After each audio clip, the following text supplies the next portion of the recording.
Okay, what makes the golf swing and golf instruction so complicated? And how could it be more simple? I think there's a fundamental flaw, and that is you have somebody observing you from the outside, and then the concept is, how do I get that person to fit this picture I'm perceiving from the outside? And the problem is where you're seeing it from. So from the outside, it looks like a complicated series of movements and positions that's hard to piece together. But I'll challenge you to do this. So observe your own swing now instead from the inside. And I can't show you what this looks like, but I can describe it and you can easily do it. And the way to do it is just follow it with your eyes the whole way through. So if I just stay visually with my swing, I can see all I've done is rotated. The club naturally hinges up as my arms stall because they've just run out of rotation. And the hands come back down, and I rotate back through, and the same thing happens on the other side.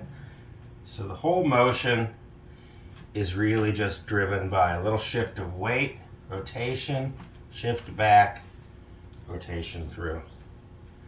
It's not actually a very complicated motion if you're perceiving it from here, from your center out. It gets very complicated when you look at somebody from the outside and try to do that. So don't fall into the trap of letting somebody else describe your swing from the outside and then get in your own brain or watching videos and trying to make sense of it from the outside in. You need to make sense of it from the inside out.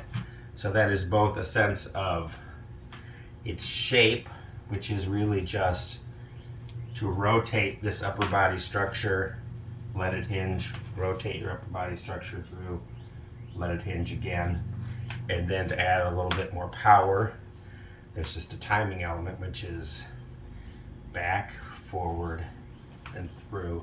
Let me show you the timing element again. This is very critical. The critical part is to land, then rotate. So if you're moving laterally and rotating, you're going to be sloppy. So back, forward, rotate, back, forward, rotate, back, forward, rotate. You can see I don't have to do all this idea of squaring the club face is unnecessary because the club face is always square. It's never really not square. It's square the whole time. It's square from here looking at it, and that's what's important. It seems to open 90 degrees and close 90 degrees, but it doesn't. It doesn't do anything. It's exactly where it was. Just goes up, still exactly where it was. Goes through, still exactly where it was. Never changes from the inside out. All I need is a little bit of shifting, landing, and let the structure do what it does.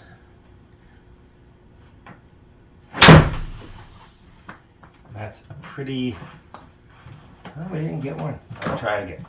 It's a pretty simple way of looking at the swing if you look at it from the inside and understand a couple forces and a basic unchanging structure.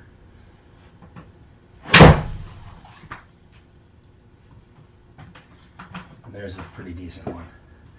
So keep it simple.